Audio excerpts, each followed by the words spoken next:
Calvin Vlaanderen, welcome to the show. Thanks for having me. I just heard that I'm the first guest, so it makes me feel honored. Motocross is not my life. It's something that I do in my life. And that's been important for me to realize and to also accept. I'm not going to die for the sport. Calvin Vlaanderen is a professional motocross GP racer for the Monster Energy Yamaha team. He's a MX2, MXGP, and Motocross of Nations race winner, and he wants more. Maybe I wasn't the most flashy guy, but I am quite consistent, and maybe that is why I'm still here today. And he wins race one here in Sardinia. What was the hardest moment for you throughout your career, and was there ever a moment where you thought, I don't want to do this? I just want to say a big thanks to my family. Always there for me. My team, they've given me everything the last 3 years, and just to give them back this result is just awesome. Unfortunately, now I got injured a couple of weeks ago, but that's part of the sport, and now all my eyes are on next year. We talked about OnlyFans.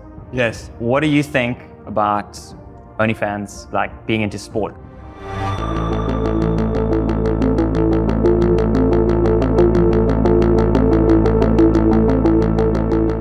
Guys, this is a brand new podcast, and the goal is to interview the most iconic figures in sport and health from around the world.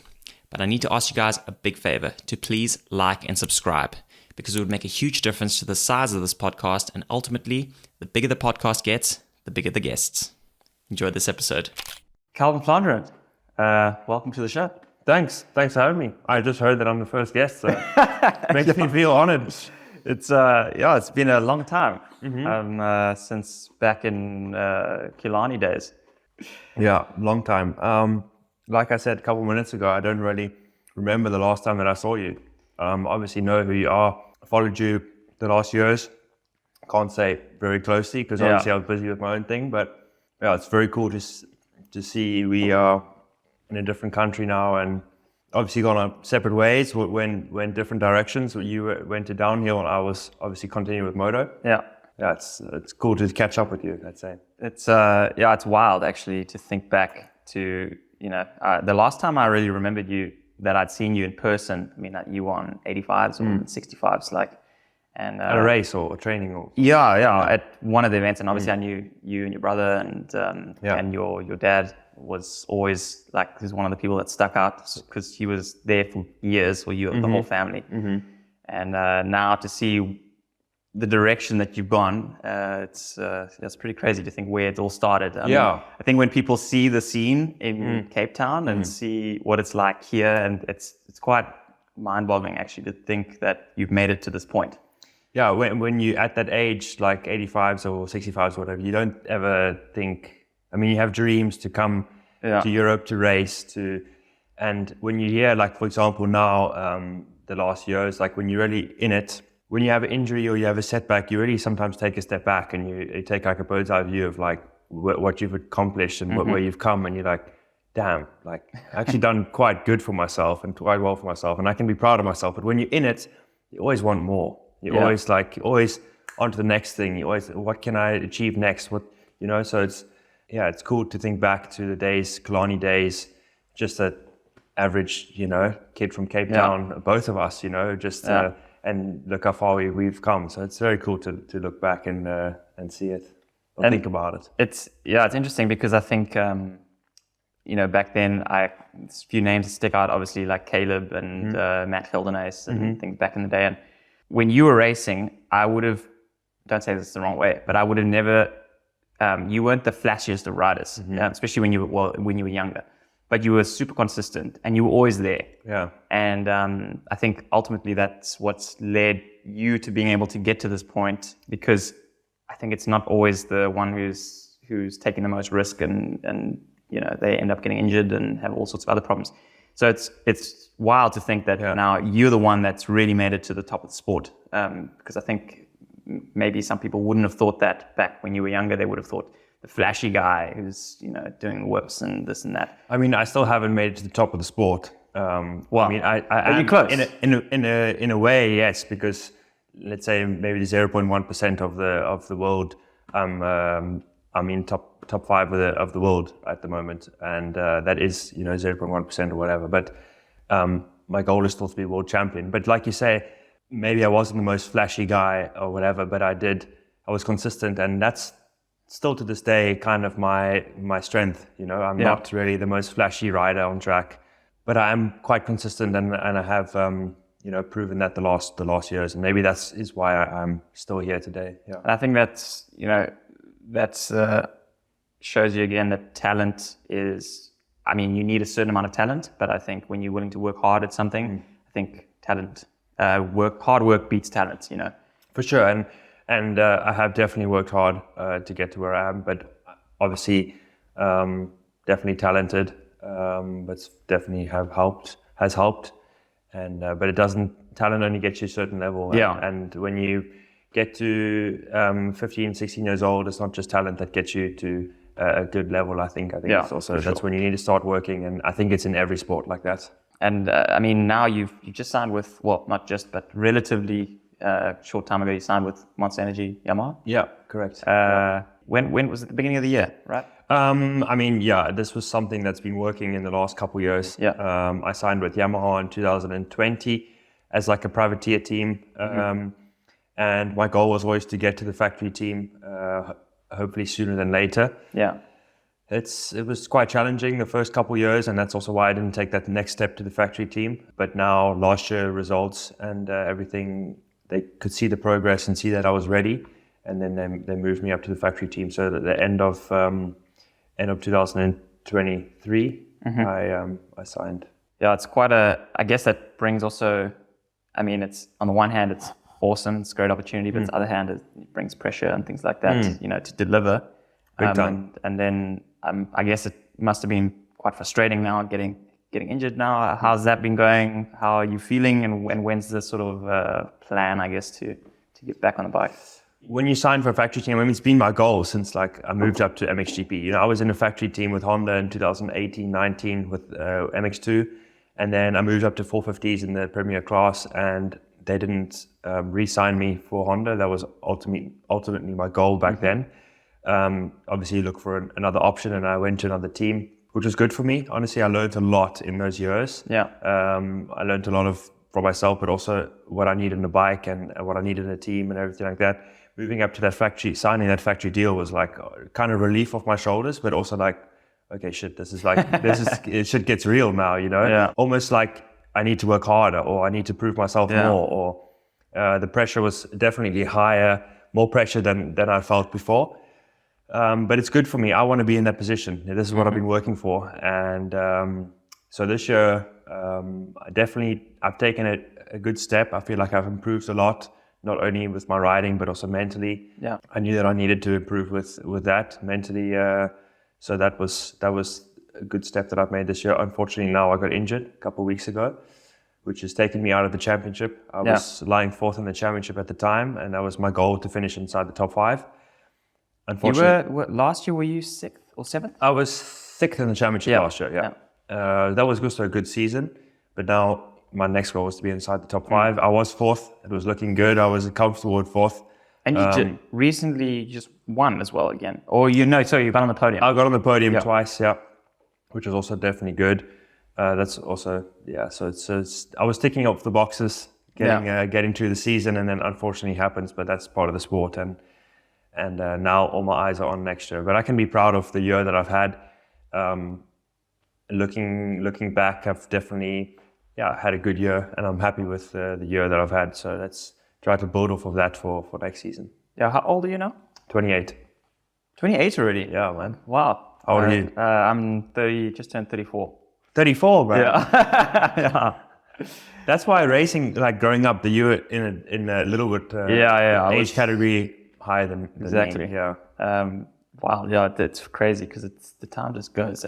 Yeah.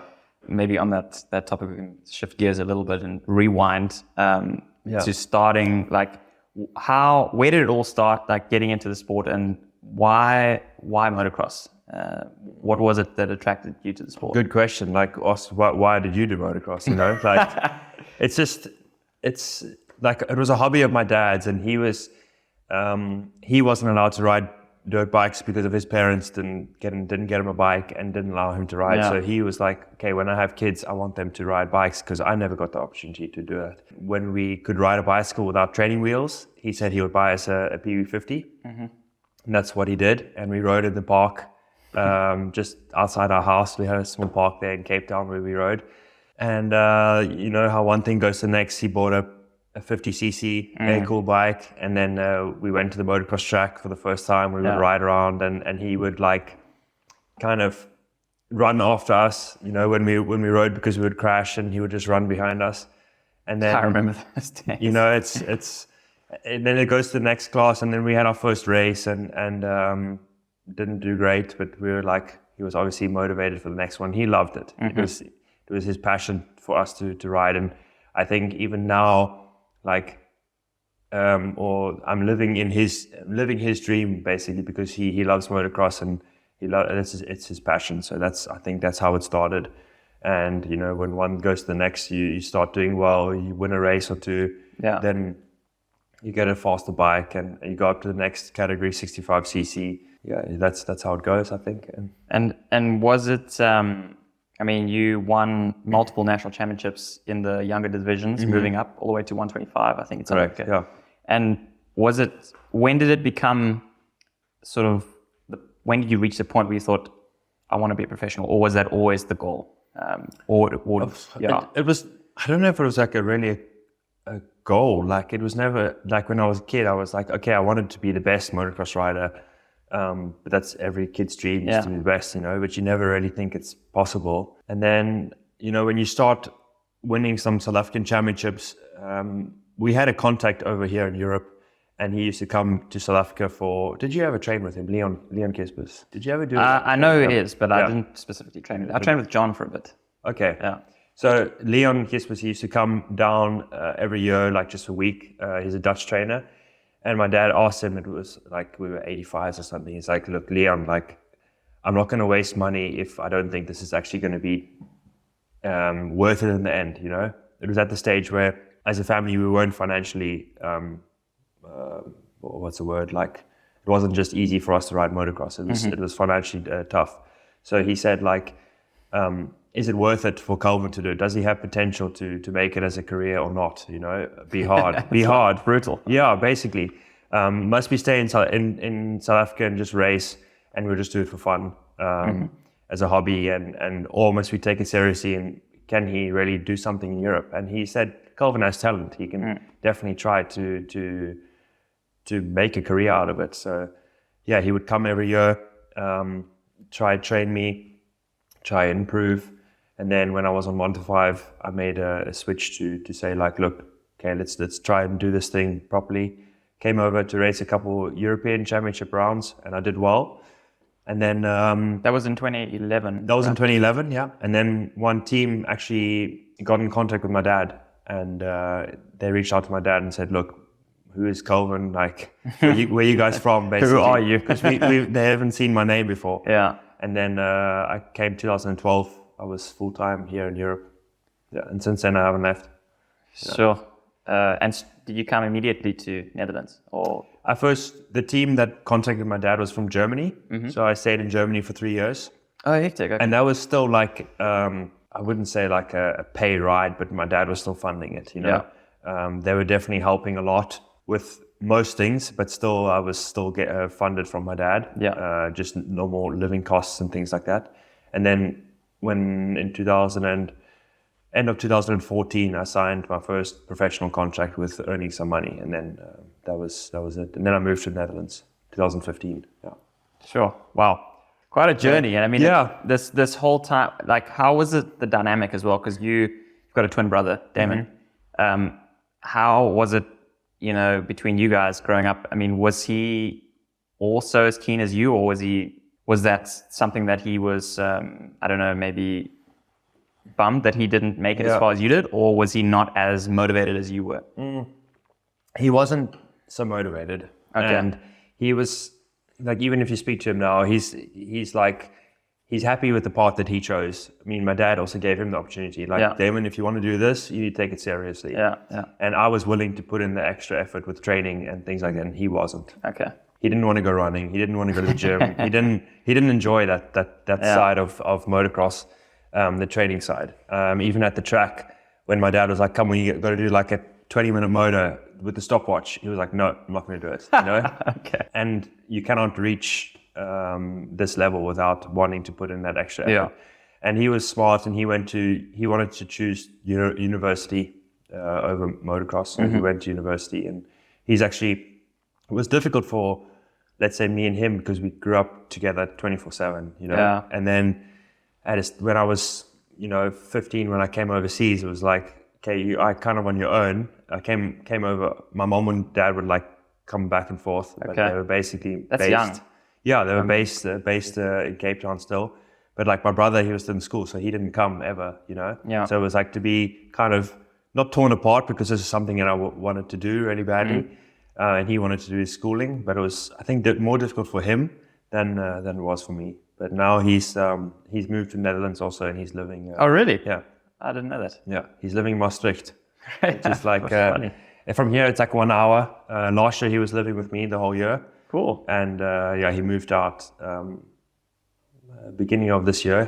He got a new job and moved out. So yeah, it's cool. Nice to have him close by. Yeah, it's cool. I mean, also like moving to the Netherlands. I moved to Germany a few years ago, and it's hard if you to leave friends, family, and adjust to this new way of life, like new culture, new language, it's a lot. I mean, it's helpful. You've got a partner as well. When you've got a partner that's also that is from the country, it helps for sure. But it's still, it's never quite the same. It's not Cape Town. There's just there's things that people will never understand, and that's why it's interesting. You spot a South African just like that, because they say something and you're like, crazy South African. It's crazy. At a restaurant, like you're sitting and you hear like 5 tables down, you hear like a South African accent. It's just like, and I say to my girlfriend, like, he's South African. And she's like, how do you even hear that? I was like, you just know, Yeah. It's quite funny actually, but it's true. Like when I was that age, let's say 15, 16 on my own, you don't realize it so much, like a new culture, new country, everything like that, because you just have one goal, is to ride your motocross bike. But now, for example, if I would have to move now at this age, then it would be more of a difficult time. Also leaving the family, leaving friends, I think it's more tough now than it was back then. So, but it's still hard being so young, and now you just thrown in the deep end on the other side of the world, alone. I mean, not completely alone, but it can feel quite isolated. Yeah, and many people say like that, damn, it must have been tough. But back then, I didn't see it as being tough. I was like, I've been given this opportunity, I need to make the most of it. And, I'll see my family when I see them the next time, I need to, and I just loved riding bikes. And I want to try to make a career out of it. And this opportunity only comes once. I need to make the most out of it. And it was never like, oh, it's hard, I'm on my own. Of course, there were days where you have a bad race or you're injured, and then those are the tough times. But if I could do it all over again, I would do it all exactly like I've done it. Really? Yeah. That's cool. That was actually one of the questions I was going to ask you. Okay. So that's good to know. Yeah. No regrets. No, not at all. Things have gone so. Sometimes shit happens, and you're like, why does this happen? And then a couple months later, or a year or two down the road, you're like, okay, that's why that happened. It's like everything's worked out so well, and you cannot really plan it. This is something you cannot plan, and it's worked out really well. So that's why I say I have no regrets. Like, okay, 1 or 2 decisions that I made along the way, I would change. But it's also about learning. You made the wrong decision because you don't know better at the time. I think quite a lot of people have tried to do this over the years, especially from South Africa. There've been quite a few people, and not many have succeeded. And I know myself for downhill, for example, how different it is in South Africa versus Europe. It's like you can be winning everything in South Africa and you think, oh, this is easy. We come to Europe and smoke everyone, and you get here and you get absolutely dropped. Yeah. And what's the biggest difference or biggest challenge coming from South Africa to race in Europe? Even if you're winning everything in South Africa, what does that look like coming over? It's so, like you said, so different.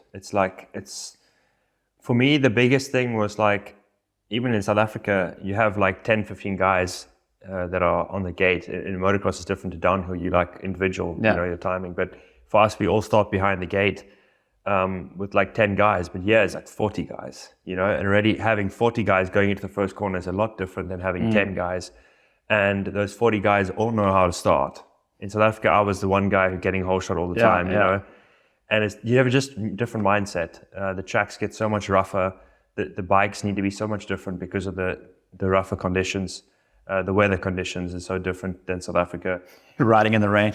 Yeah, I mean, like in South Africa, when you had a little bit of rain, they would cancel the race. You know, I remember. Yeah, and there it's like the worst storm you can imagine, and we still going out for sighting lap, and it's like, why are we racing in this? But just these conditions you don't get experienced to in South Africa. It's just all about experience. I think you cannot expect to come here and win straight away if you haven't been here and experienced it all. So I think it's a lot of people come and try it. Oh, it doesn't work. They go back home. You cannot. You have to come, try, learn, and really,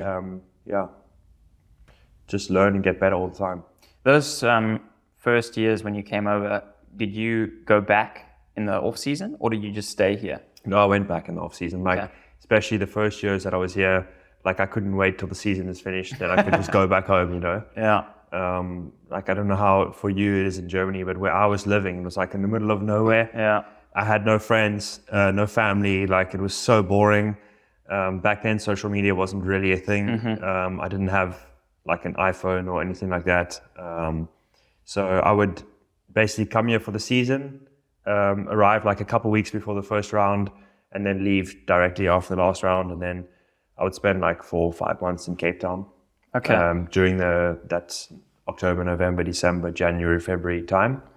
And then every year it's kind of just gotten shorter and shorter and shorter that I go home, just because of more obligations to do here and more testing, and you know, things get more professional. And also I've started a life here, so it's And did you not feel that maybe held you back a little bit, not being able to train? So training on like South African tracks in the off season and coming over here, sort of, I don't know, because I know for me being in Cape Town, it's a completely different world. So you come back and it's a bit of a shock to the system, you know. Ideally, I could have been in Europe when I was on 65s, 85s in these conditions. I wouldn't say, I can't say I would be a much better rider, but I would be a definitely more skilled rider if I was growing up, if I grew up in these terrible conditions here, the weather, track conditions, things like that.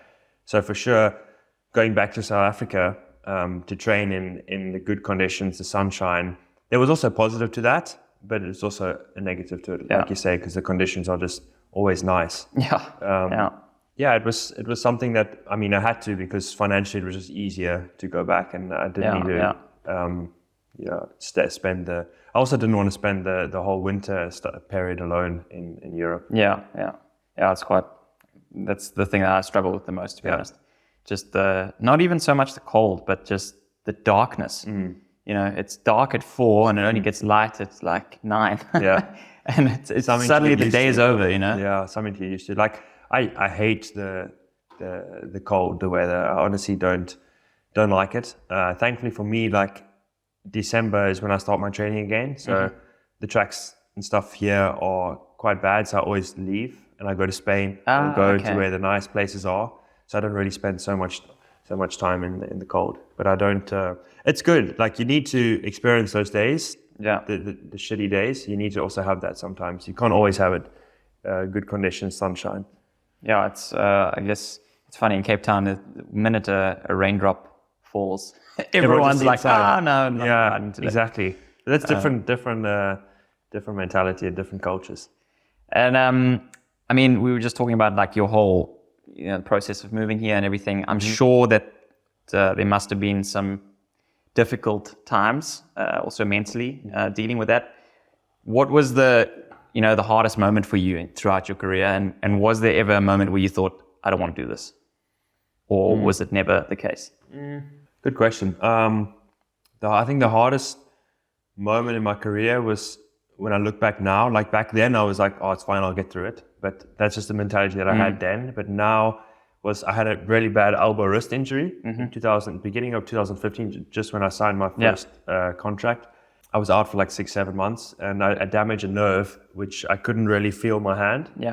And back then I was like, it's fine, it'll get better. But I didn't really realize how serious I could have been. That could have been the end of my career. Luckily, I had quite a good support system around me that helped me through the injury. But that was tough. And then there was another one in 2020 where I had a back hernia, and I was honestly like, that was a tough time. Like I deleted my social media, I deleted everything Really? like that, because I was like a little bit of a depression. I came home from the hospital. I had to call a friend to pick me up from the hospital. I came home.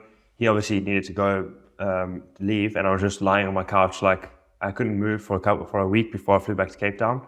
And I was lying on my couch, like, what am I doing? Let's say, in pain on my own. So that was tough, but you get through it. There's no other. You don't have an option to not get through it, so you get through it. But there's never been a second in my mind like, oh no, I'm not going to race anymore. Or maybe you should think about it. Obviously now with injuries and stuff, you mentioned a few of them, and now you're just coming back from one as well. I mean, that's just the nature of the sport. But what is your motivation? Like when things are really bad? I mean, what is the thing that keeps you, keep getting back up? Because I think that's the big question that like a lot of people are like, I want to be world champion, I want to be this, but it's like, why? Like, what is it?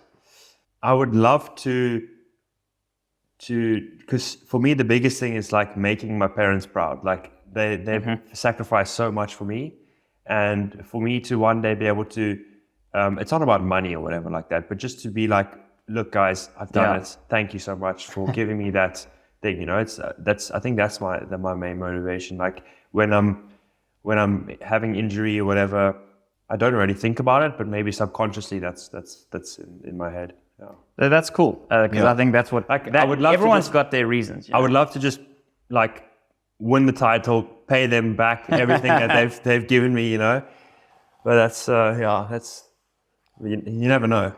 I mean, that's cool, because I think it's something that I don't see gets asked a lot, because everyone's like, you're motivated, but what is the actual, like what, because everyone's got a different reason. Yeah, for sure. Maybe switching. Like I honestly, I love motocross as a sport. Like I'm so passionate about the sport. That's also why I love it, just because I just love to ride bikes. And I think over the years, my love for racing bikes has changed. It's become more of a job, racing, but I still love to ride bikes, you know.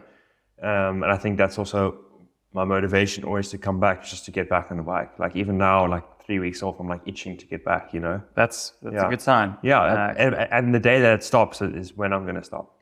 Yeah, I think that's, a lot of people can suffer from burnout and things. So it's if it becomes your job, so that's cool. Yeah. I know that you do a bit of cycling as well, quite a bit of road. Have you dabbled in mountain biking at all at any point? I do mountain bike, but like here, mountain bike in the Netherlands is like, it's like in the forest, like some single tracks, but it's not like proper mountain bike stuff, I would love to. I've never done downhill before. Yeah, I would love to do it. I'm actually, so that's one of the other things I would be interested to know is what your thoughts are as a professional motocross rider about downhill, because in the downhill world, there's a huge fan base for motocross. Yes. And I think a lot of downhill riders idolize motocross riders. Yeah. And I met a couple of them this year. They came to some GPs. Oh, really? Obviously, I'm close with Theo Herlings. Yeah. Oh, really? Okay. Yeah. So I follow him. And then obviously he's connected with quite a few other guys. And Ike Klaassen, Ike. So I met, they came to watch a GP this year, which was quite cool. And then I met some of them. But I was actually watching the other day, it's downhill on TV. It's actually insane what you guys do. Like it's crazy. Like the speeds that you go and the trees and fuck, I would never do that. It's so interesting because it's dangerous, man. Yeah. Well, I did motocross for 10 years and never broke a bone. And I made a lot of big crashes, but never broke a bone. And then started downhill and was just like bam, bam, bam, bam. Exactly. Like broken hips, broken wrists. Oh man, So I think the difference is, for us, like me looking in, like moto is gnarly, but I guess it's different because it's gnarly because you're racing 40 guys. And obviously you can crash if you're riding on your own, but I think the likelihood of you crashing just riding on your own is far less than when you're racing. Yeah. Because you've got now, it might not be any fault of your own. Yeah. And plus you're doing it so much longer, and there's so much racing. I don't know how many races you guys have per year. We have 20 Grand Prix. Yeah. That's not as much as the US, but it's still a lot. Yes. Like I think there's 31 races in the US. It's just like mental. That's mental, yeah. But they race like one day, you know? Yes. They only race one day. And you guys do a qualifying day. We do a Saturday, which is also now a qualifying race. Yes. Which is a 20-minute plus 2 lap qualifying race, and then Sunday also two races. So yeah, 31. They race 31 weekends. That's a lot. That's too much. Yes. And even us, we race 20 Grand Prix, including qualifying race. That's 60 races that we race. You know, it's crazy. It's a different. I mean, it's different, but it's for us. We like motocross is gnarly, but then when I've spoken to some moto riders, then some of them have been like, "Oh, you guys are crazy because you're like sending it off cliffs and there's trees and rocks." I see what you guys do. It's crazy. Yeah, I guess it's all what you get used to. For sure, and I think I've done like this one hill in Belgium where you can kind of like, I went on a mountain bike one time and there's like some rocks down the hill and some drop offs and stuff. And I was looking, I was like, a lot of the times like I got off my bicycle, like pushed it down the hill because I was like, I'm not going to do this shit. But I can imagine if you in it all the time and you have a proper bicycle and you know, it can. You should definitely, I mean, if you ever have some time off and you want to do something different, then hit me up. I would love to. Like my girlfriend's family has a house in Leger. You know. Oh, sick! So we went. That's we go there for Christmas every year, like. But it's different. It's ski season. Yeah. You know? So you still see the trails and stuff when it's not snowing. But I would love to go there in the summer, but I can't because of just my season is too busy. But I think after my career, I'll definitely go there in the summer and try downhilling. Yeah. It definitely it's got a lot of, even though it's different, it's got a lot of things that lend itself, and it's very a lot of similar similarities. I mean, some guys I know, Roxon does a bit of mountain biking as well. I've seen some videos; it's not bad. But it is different. I think the people assume because they've sort of got moto on this more of a pedestal, then they assume like when they heard that I did motocross when I was younger, and then I came to downhill, and they were like, "Oh, but then it's like downhill is easy for you." And I was like, it wasn't. It's a complete different sport. Some things are easier, yes, for sure. Like hitting a big jump is easier because you're used to hitting bigger jumps. But the difference is now you're hitting that jump and you've got no motor. So when you get to the takeoff, if you're going too slow, there's nothing you can do. Yes. Like it's sort of like the point of no return. And also when it gets steep, that was something that was hard to adjust to because motocross is flat. So it's different. But then at the same time, going back to moto is also it's also hard. Yeah, I think you learn the basics of moto. But a lot of moto guys have transitioned to downhill, right? Or they have a background in moto, let's say. Yeah, that's interesting. There's quite a few that have gone that I follow a few of guys like Reese Wilson. He also has like a little moto background. It definitely helps for sure, and also for training wise and stuff. Just getting you used to the speed and you can do it much longer.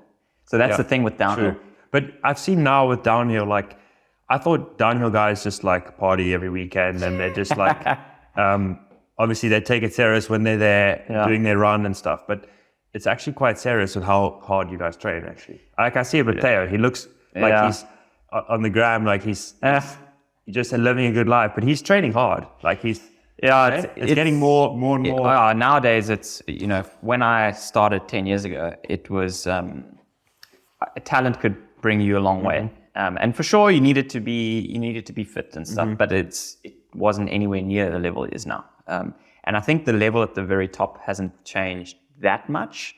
The guys that are winning, but there's just way more guys that can win now. And then the gaps between have just done this. So. The depth of field is so much bigger. I mean, if you've got, for example, there's 60, so how it works is 60 guys that qualify through the first round, and then it goes through 30 guys to the final. And there's normally about 150 to 200 riders that are trying to qualify for that 60. Yes. And the 60 will be on a 4-minute track, will be separated by often less than 10 seconds. So it's like 10 guys on a second, so it's crazy. You just dab a foot or something and you're out. So I think that's made it challenging, but it is getting more professional, but it's still a long way behind motocross because the sport only started in the 90s. Yeah, true, but like even motocross is so far behind other sports. So that's just how it is, I think. Yeah, but it's cool to see. I haven't ever gone to a downhill event. Like I really want to go and watch. I mean, I actually want to come to a GP. I had been to one GP years ago. One was in South Africa. I went to watch Sun City. But I'd love to go back and see another one. So yeah, maybe next year can make it happen. Cool. I also went to Sun City when I was younger, 2005, I think it was. Yeah, crazy. Yeah, I saw a photo the other day. I had a Ben Townley shirt on. I actually sent it to him. And I think he was on the podium, and I was watching the podium, and it's the picture from the back. That's cool. And it was cool memories. And you must come watch a GP sometime. Yeah, I'm surprised you have. When did you move to Munich? 2020. I'm surprised you haven't come to. Believe me, every year I've been like, I need to go. And actually, I wanted to watch MXON, MX of Nations. This year. I would love to go. Yeah. But it's always there's always so much going on, and then. Yeah. When I can do it, it's not the right time. And then when there's a GP relatively close, then I'm away. And so it's always, I don't know, but it's going to happen for sure. Yeah, for sure. Just let me know when you come. Yeah, cool. Yeah. Hopefully you'll be back on the bike then. Yeah, for sure. I need to time it. For sure. And talking of that, so making the MXON team 2018, and then you guys were on top of the box, right? 2019, yeah. 2019, you guys won. 2018, I rode in America for them. Yeah. I had an injury with my eye, and then we finished second, and then 2019 in home country we won. Yeah. Like that. Yeah. Take me through that. Like, first of all, what was the plan to switch to the Dutch team? That was never a plan. That's just kind of how it happened. I remember I won my first Grand Prix in 2018 with South African flag. I still had I was still riding for South Africa back then. But after that GP, MSA, like the Motorsport South Africa community, they sent an email to MXGP saying that I haven't asked them for permission to ride with their flag because I was riding on a Dutch license. What do you mean? Permission? Why do you need permission? Because if you're riding with South African license, then you automatically have permission. But I hadn't paid MSA for the license. I was riding with a South African flag, but with a Dutch license, and that was allowed from the Dutch Federation because I had asked for that or requested that, and I had paid for my license to the Dutch Federation. Yeah. But they helped there. It was free. They gave it to me for free because I was racing, that level. So then after that, I was like, you know what, screw you guys. I'm just going to change the Dutch flag. And since then, I've raced with the Dutch flag. So that came about in 2018. Obviously, I have a Dutch passport, so it's I am half Dutch, and I raced for the MX of Nations for the first time in 2018 with them. Yeah. And then second, and then won second, the next year. And then the year after we won at home. At home, in Assen. That was quite special. Yeah, it was a lot of fans were there. Obviously, that's the most pressure that I've ever felt. No, really, that I've ever felt in a motocross race ever. Like when you're racing a GP, of course you have pressure from you put on yourself, but from the team and everything. But there's not so many. Like if you have a bad race or a bad weekend, it's like, okay, next weekend we can try again, Yeah. And with the nations, it's like the whole country is like watching you. Yeah. And if you do a bad race or, it's like you are the fault. You don't really have a chance to try again next weekend. You know? So there was a lot of pressure. And I remember I woke up, it was raining a lot. I did well on Saturday. I rode well, qualified second. And then it was raining a lot, and I was like, You were still in MX2 then? I was still MX2. I was still riding 250, and I had obviously Jeffrey Herlings as my teammate and Glen Coldenhoff, and they both did really well. I knew that they were going to do well. I just needed to do my part. Yeah. And I did. So I was some big names next to you there. Yeah, a huge relief, like pressure off my shoulders when I finished that second moto, like huge. That was good. I was expecting to be more of like a party afterwards, like just to celebrate with the federation. Yeah. But like I remember we had dinner all together, and I walked into the room like happy, and everyone was just quiet. Like, and I was like, "What's going on?" But it was, that's Dutch people. And really? Yeah, they were just like eating. That was going to be my. They were just eating their food, and no one was really like celebrating. So I was like, okay, and I just ate my food quietly with my family, and then we left. That's so weird. Serious, yeah. It's like you just won the Motocross of Nations. I know. I saw all of them late at the Monster Energy after party.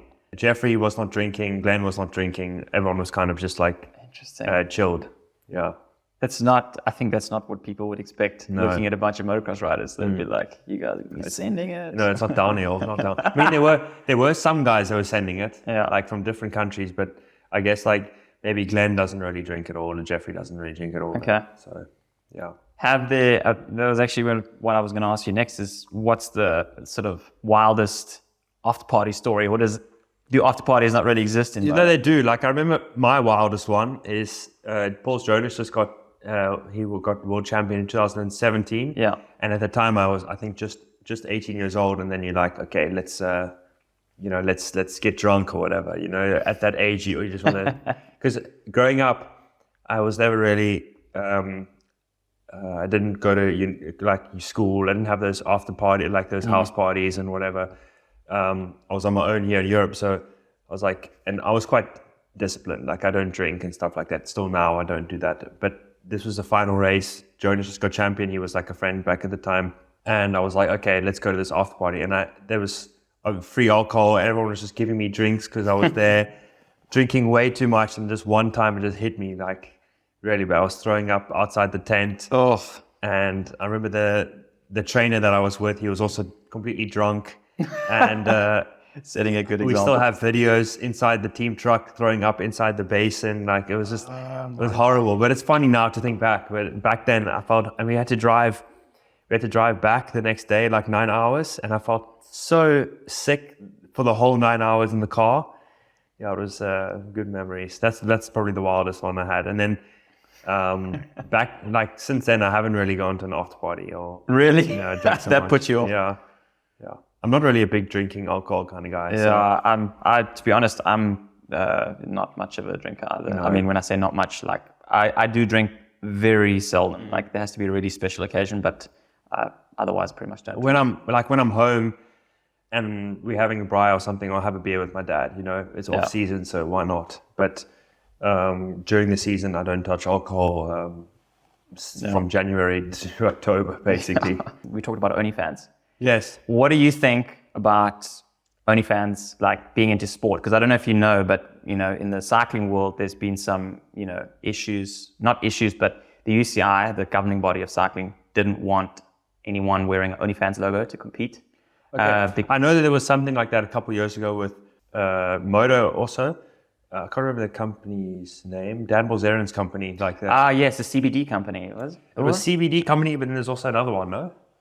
Or maybe it was just a CBD wasn't Dean Wilson riding for them? Yes, correct. And then he couldn't, he had like the censored or no censored or whatever on the helmet. I remember that. But I can imagine, if you think about OnlyFans, you think, okay, this is some kind of, everyone knows what OnlyFans is.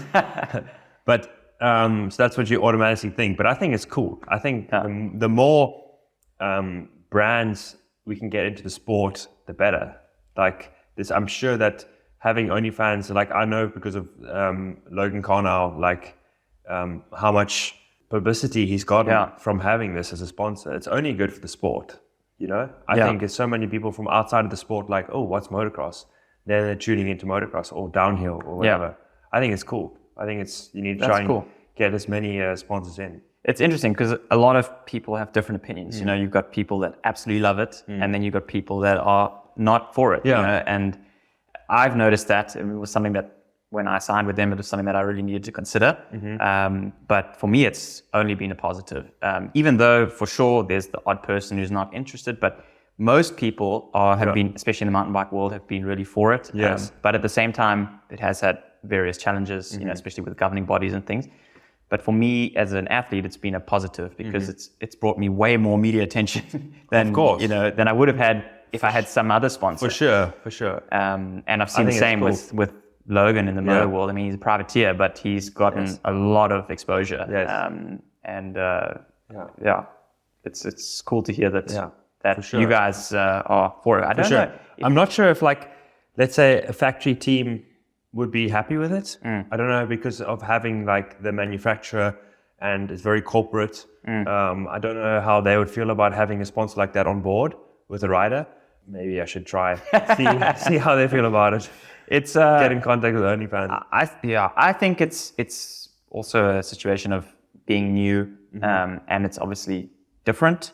But I think the same thing could be said when, for example, energy drinks came into the sport years ago. When Red Bull came up, a lot of people were not, not for it. But for sure. And now it's sort of iconic to ride for Red Bull or Monster or something like that. And it's something that a lot of kids aspire to. Yeah. And I think that's going to be a similar thing with OnlyFans, that it will take some time to change people's perception, but I think it's only good to have more money and more exposure coming into the sport. I agree. I think it's cool. You can be stoked, I think, to represent a brand like that or a name like that, let's say. I think it's something different. It's cool. Good for conversation. Yes. There's a lot of, that's like the first people when they see me wearing the cap, they're like, what is going on? Yeah. Or they see my car and if they don't know what you do, let's say, I'm driving along. They have an idea what you do. They're like, yeah, that's okay. And I'm driving along in my car with my girlfriend, with my fiance in the car, and then they see us both get out, and I'm wearing like an OnlyFans shirt, and my car's got OnlyFans on it, dude. And then they just you can see people looking at you, and I know what's going through their mind. And then I tell people, no, I'm a mountain biker, and they're like, what? Yeah. Like, I don't understand. But maybe that image of OnlyFans will change with having some athletes. For sure. Yeah. Because maybe they will, in a couple of years, you walk out the car and, with OnlyFans on, and they don't have that image of you anymore. Like I think judge you, or maybe, I don't know what it is, but I think the more athletes that they get under the brand, there's actually almost around 300 athletes now across different sports, so it's growing quickly. That's a lot, and it's only been 2 years now, or 2.5 years. So it's they're growing fast, and I'm pretty sure that things will change, but it takes time, But it's cool. It's cool to hear that you're a fan. How is because I think it's different. Like, how does it work with downhill? You don't really have like teams, right? Who like contract you and. There are teams as well. Oh, there are teams, like it's very factory teams. Yeah. Oh, you do? Okay. Yeah. So, but it's hard. I mean, there are only a certain amount of good teams going. Like in motocross as well. There's only a certain amount of factory teams, and so the pie is quite small. Yeah. And if you're not on a big team, I would say, for me, they get a salary from the team. Let's say, the riders, so they're employed by the team. Okay. So it's pretty much the same as motocross. Same as motocross, just probably smaller budgets. Yeah. I mean, the top guys earn good money, but it sort of drops off a cliff quite quickly. And then I would say if you're not on a good team, then it's better to do your own thing, because that's sort of the worst situation where you employed, but you getting paid poorly, or you got bad equipment, or the management's not good. So in my opinion, I've pretty much always done my own thing. Get your own sponsors on board and try to. It's more work, but it's also more freedom. Yes. So much like running your own business or something. I get that. And motocross, you don't really see that often. Like, you see privateers, but it's more privateer teams. Yeah, you see it more so in America, it seems, or at least from what I can see, than in Europe. Going back to the whole Dutch South African thing, I want to say, like, I still feel like I'm proud South African. Like, a dream of mine is to race the nations for South Africa. Complicated now. It's really complicated because I have built up quite a big fan base in Netherlands. Yeah. And I don't know how they would react if I would ride for South Africa. But it's something that I still would love to do, and it's something that I would probably maybe consider if it's like my final nations or something. And I'm like, I really want to ride for South Africa. I had a call beginning of the year with someone from the South African team, and they were like, look, Calvin, if you want to come, the door is open for you. But I was like, look, I'm quite committed to the Dutch team at the moment, and I still feel like I have a good couple more years in me racing, so I'm going to be faithful to them, because they've also given me a lot, and I appreciate them like welcoming me into the Dutch team, let's say. But it's something that I still want to do, and I hope that one day if I do it, that they would understand and respect it, because I still, like, if I see a South African flag waving next to the track, it still means a lot. A lot to me. It's hard. I mean, it's home. Like, it's you can't change that. And I can't change that I'm born there and feel that way about the and live my first 15 years of my life there. Yeah. So yeah, that'll be cool to see you in a South African flag. I think it would be cool. It would be it would, like I said, it's quite a because dream I think of that's mine this sort of the sad part. Not sad, but for South African fans, because when we see the results sheet and you see your name and you see the Dutch flag, and everyone knows that you're actually South African. Yes. But you know, you and how much cooler is it when you see a South African flag next to someone's name? Because you don't see it often. Exactly. I mean, it's hard to a lot of the fans, the true South African fans, they know that I'm still South African. Like a lot of the times they come up to me at the races still with South African flag. They're like, Calvin, you know, we are happy to see you and stuff like that. It's still, a lot of people know that, but yeah, it would be cool one day. Like I'm close with Calvin Vlaanderen. He's the only other South African racing GPs at the moment. Yeah, MX2, also on a factory team. So it's nice to have another South African family close by, and I spend most of my time with them on the weekends actually. Yeah, it's fun. It's interesting how even if you travel, when you go across the world, it sort of brings you together to another one from your home country. I didn't even know him before I came to Europe, you know. But you feel so secluded here because it's sort of you against the world. Yeah. And so when you see another person from home, it's like, okay, I'm going to go there. Yes. And for them as well, I try to help them as much as I can because I have a little bit more experience than them. How old is he now? I think he's 19 now. Oh, so he's young. Okay. 19, yeah.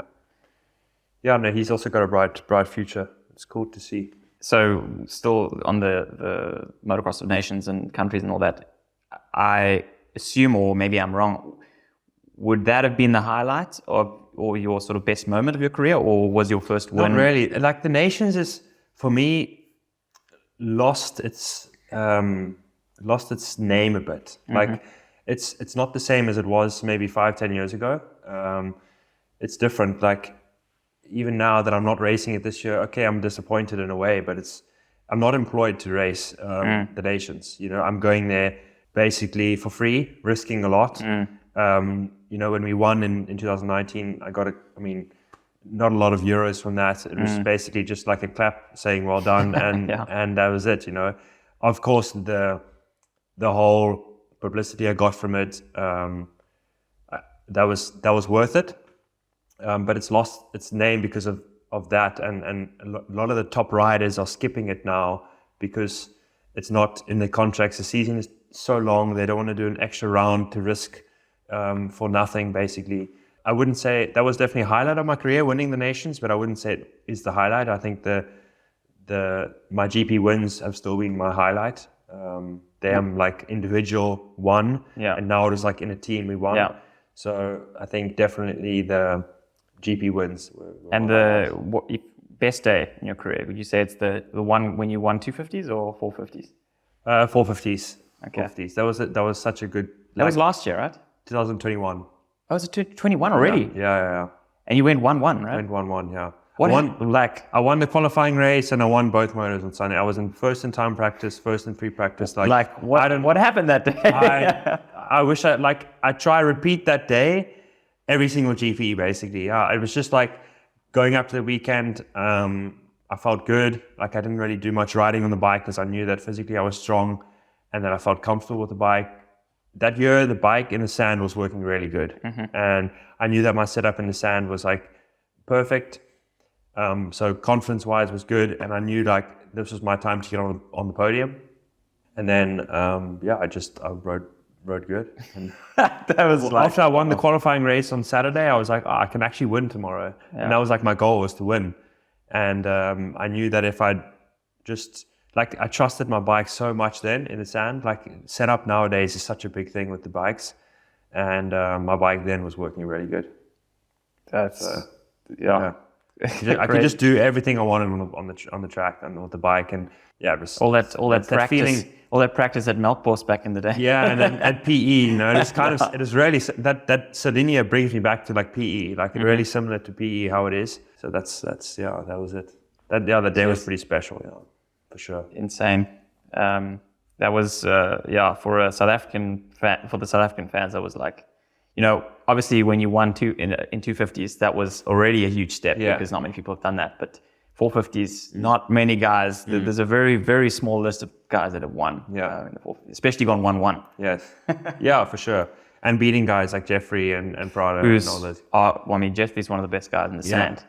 So that was really cool to see. Did you ever? What's next for you? Like, did you ever consider going to the US, or did you always sort of settle on I'm going to stay in Europe? I had an opportunity to go to the US a couple of years ago to ride for like a kind of B team, because back then I was really considering it. I was like, I really want to maybe go there and explore that side of motocross and that world, but I didn't want to go to ride for a B team because my career I felt like would have gone like this, and if I was going to go there, I was going to do it properly, and I wanted to go on a good team. And also, I wasn't going to move I'd settled down here. I wasn't going to move my whole life for a little bit of money, just to get by. It had to be a substantial amount for me to convince me to move over, and it wasn't. So that year, I decided to stay here. Now I feel like my age, I wouldn't go the race there. Maybe a couple of rounds I would like to do. It would be cool to see you. Yeah, I would like to do a couple of rounds there outdoors. Supercross would be a different story. Have you ever ridden any Supercross? Dude, I've never ridden Supercross. Really? No. Crazy. Okay. Like, when was it? 3 years ago, I went for 2 weeks to watch Anaheim 1, and I got a bike from Yamaha, and I stayed at Caleb's place, and he took me around to some tracks, and I rode some tracks, and I was just kind of like getting my feet wet in the US a bit. I had a meeting with an agent because I was looking at maybe moving over there. The whole vibe and I didn't like the materialistic thing about California. Yeah. And maybe it's different if you're in Florida and you're on your own, really on a camp, like on a training facility and stuff. But I didn't really like the whole vibe and culture there, to be honest. So, and like I said, I didn't really have like a good contract offer to go there. So I was quite happy to stay over here in Europe, and now I'm comfortable here. I have a good contract, good team. I know all the tracks. I know how the series works. I know, and I'm 28. I still maybe have like maybe 3 years of racing. That's Only? my goal. Yeah, that's my goal. Yeah.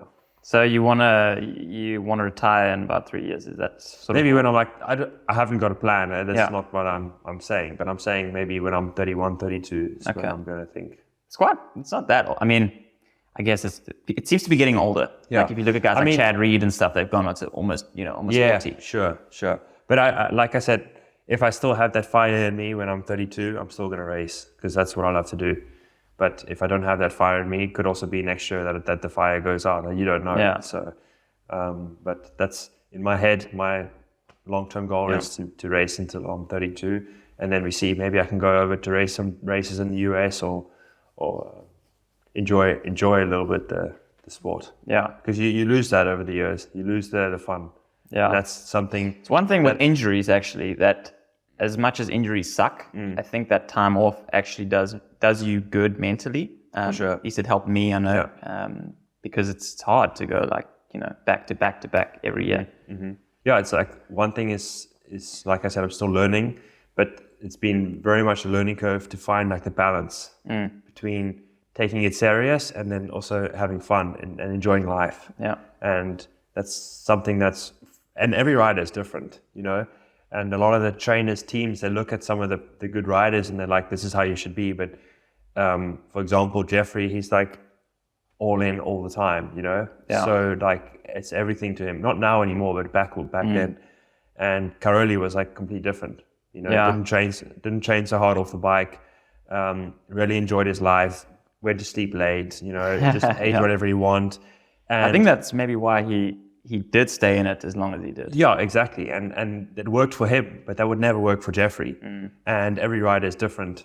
So it's been, for me, I think coming from South Africa, we have quite a laid back feeling. And when I take things too seriously, when I like go into like too serious of it pushes me away from the sport. And I've definitely had years where like I don't enjoy racing. I don't enjoy, not motivated to get up to train just because I put too much pressure on myself, I think. Yeah. And I think that's the balance now is really, what's important to me is enjoy things outside of the sport also. Like what I say is motocross is not my life. It's something that I do in my life. And that's been important for me to realize and to also accept. I'm not going to die for the sport because I know that I have a life after motocross that's more important actually than motocross. And that's been difficult to accept, because as a rider and as an athlete, you always want to give 100%, but it's something that's in my mind that I needed to accept that I'm not like that. I'm not going to die for the sport, and that's okay. That's fine. A lot of the teams don't want to hear that. A lot of the managers don't want to hear that, but that's just who I am, and that's also the risks that I'm going to take will be calculated, and that's not meaning that I'm not going to go for the win. I'm going to do everything I can to go for a win, but if that meaning that I'm going to get injured, then maybe no. So that's something that I've had to learn over the years, that it's also important to have a life outside of the sport as well. No, I think that's a really mature way to look at it, and it's something that I think it's good that you figured that out, because a lot of athletes struggle with that, and especially I went through this stage when I had my back injury that I kind of did a little bit of research about myself, finding myself, and that's since then I've realized that, and it's been very good for my career and myself and my mental health, just accepting that. It's interesting that you've, really good thing especially for when you move to the next point in your career, because I know for me as well, as much as injuries suck, that's one thing that they're good at teaching you, is about you and actually what's really important. Because I feel like many racers or many athletes, in no matter what the sport, they can be so focused, which you need to be hyper focused, but you can be so driven and focused about this one thing, about getting results, that when there's sort of nothing else matters, and when that doesn't work, your whole world like collapses, because you're like, what am I now? Like I didn't do well, so I don't have any value, and I think realizing that that's something you do, and it's not more important than life, especially when you've been injured and stuff. Just doing basic tasks, you don't even think about riding. You just I want to be able to go shower by myself, or whatever. Yeah, and also what my trainer always says to me is Calvin as a person comes before Calvin as athlete. That's also with injuries and things like that.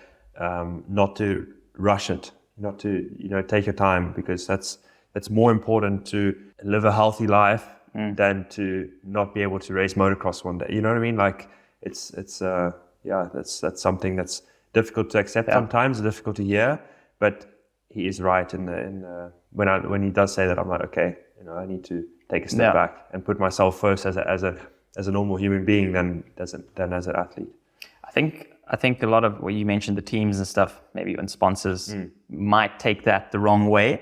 And I think I've found that as well when I've told people, like now, for example, after I've had, I don't know if I've had some pretty gnarly injuries. I've got a hip replacement on the one side. Oh wow! Fuck. But that's quite a big. So I had a lot of time, basically 2 years, where I was having to contemplate what I'm going to do and whatever. But as much as that time sucked, it's so good to figure out what makes you happy outside of this thing that you do, Yes. And now I have way more fun riding and even racing, even if the result is not as good as I want. I still enjoy it more because it's not just about the results. I try to enjoy the process, and that makes you enjoy it more, which generally makes you actually perform better. Sure. It's just like a big circle, and also getting, you've got a partner now and stuff. I think that also, it's good for your other relationships, Yes. And I've 100% like what you say. But it's difficult to realize that if someone else is telling you. If someone says to you enjoy the journey, it's more important. You think okay, whatever. But it's actually when you really understand that, then it's you need to really understand it yourself to really fully understand it. But it's true. You do enjoy the racing more if that part is there. But it's when you tell people that, then they can often see it as, he's not as motivated anymore. He doesn't want it as much. Yes. It's not that. It's like I said, for teams, when they hear, he's not going to die for the sport, or he's not, it's like, I want you to risk your life, son. Yeah, well, that's at the end of the day, that's what they want. You know, it is a business at the end of the day for them.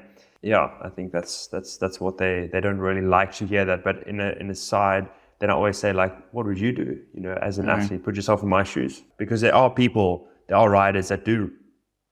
You know, motocross is their whole life, and they see it as that. And life is and teams love that from an athlete or from a rider. But yeah, some people are different. But you also need a rider on the start line, so you don't want a guy that's getting injured. So I guess it's a balance, you know. Mm-hmm. Exactly. And so you mentioned you've got this, I don't know, not exactly a plan, but you've got the next few years in mind, and have you given any thought to what you want to do after racing, or do you just want to? I would like I said before, I love motocross. Like, I'm so passionate about the sport, and I would still love to stay inside the industry. I don't know exactly what, but I would still love to be involved in some way, shape or form. Yeah, working with the athletes, I think, is number one. I don't see myself being in a motocross track every day. That's not something that I really look forward to doing, but to be kind of, I feel like I'm a good manager role. That could be good for me. I'm very organized, very structured. Planning is always really a good, strong suit of myself. Something to do with that, or you know, working with the athletes in some way. Yeah, I would like that. And would you still ride after you stop racing? I think I would have a bike. Yeah. I'd have a bike in the garage, and I don't know about how often I would ride. Because I see you hear it a lot. The guys stop and then suddenly they're like, don't ride for if it's like snowing outside and like I got to go do motos, like you won't see me outside. I'll be like, damn, I'm going to stick it. But like if you don't, I would go when the sun is shining. But to be honest, I don't know. Like I'll have to see that when that time comes. Like I'm still, if I think about myself now, like if I can go riding tomorrow, I'd go riding tomorrow. Yeah. That doesn't matter what weather it is or whatever, but I'm just trying to put myself in 5 years' time or whatever, how my body feels about riding or how mentally I feel about riding. But at the moment now, I still love riding, so I would ride a lot. But depends also about the job, what I'm doing. I would still like to be involved, and maybe a testing role, testing bikes. We'll see. I'm not. I don't have it planned. See how it goes. Yeah, I'll see how it goes. Yeah. Hopefully I win a few world titles and I don't need to work. I just do it for fun, you know. Yeah, that opens up a lot of doors. Yeah. And so something I'm planning to ask all the guests as like a final question is, so what does success mean to you, and what do you think has been the biggest factor in you being successful and getting to where you are? What does success mean to me? Of course, you got to think success is also a finance thing, like financially. For my goal, success would mean to be financially stable without having to work when I'm like 35, 40 years old. That's for me a goal. And then I'll really be like, okay, look, I've really been successsuccessful. I can look back now and say I've been successful in my career. And if I stop tomorrow, I can be proud and I've succeeded, you know. It's a good question. It's a tough question. I wanted to give you a question that's going to make you think. Because I think that's kind of the goal that I had with this podcast as well. The first thing I think of is financially successful. But that's the thing, you also like, you never have enough. You always want more. So when is it that you are financially successful? When are you successful with racing a motocross bike? It's you always want more. I could have said a couple of years ago, I want to win a Grand Prix, then I'll be successful. Or I want to get a contract or race MXGP, then I'm successful. Yeah. I feel like I'm successful already. For sure. Yeah, but there's still a lot more to be a lot more goals to be achieved, and a lot more to win from it, for sure. And like, is there anything that you can think of like that's actually been the main factor that's gotten you to this point? Because obviously many people try to, they have this dream, they want to be world champion in various sports, but very few, or they want to win at the top level, but very few actually do. So, you know, is there anything that you can, I mean, that's, with this podcast, I ultimately want to help people outside the sport have you know, find that thing, you know. I think the number one thing I've had is discipline. And that hasn't come difficult to me. It's a natural thing that I've got from my parents. I'm just very disciplined in what I do and how I do it.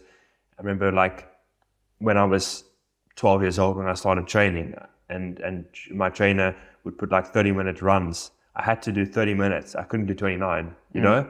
And because I knew if I did 29, I would be cheating the system. And I've always been very disciplined with what I need to do so that, you know, when I'm done with my career, that I can look back and be like, I've done everything that I can do. Not that I've taken shortcuts. So then I wouldn't be, you know, maybe that's another thing. I wouldn't feel like it's a success because I've been taking shortcuts. And then always have the what ifs. So I think I've been very disciplined throughout my career, and I think that's also why I've gotten to this level and hopefully can continue to grow, get better. Dude, thank you so much for making the time for this. No problem. It has been really cool catching up and reminiscing old times. Dude, come watch a GP sometime. I'm keen. I mean, I've been saying it honestly for the last probably 10 years. Hopefully you have some more time next year. And you can come and watch. We do have a GP in Germany, in Tochental. It's when does the season actually run? So where's the main? Beginning of March. It starts, and then now there's the last GP, so end of October, or end of September. Sorry, end of September. So then I guess you'll be just ready to ride when the season's done. So I still have, my goal now is to be back on the bike in 2 weeks, just after the last race. But I have quite an important testing that I need to do in October. To get ready for next year. So that's my focus now, and then I can go on holiday. Cool.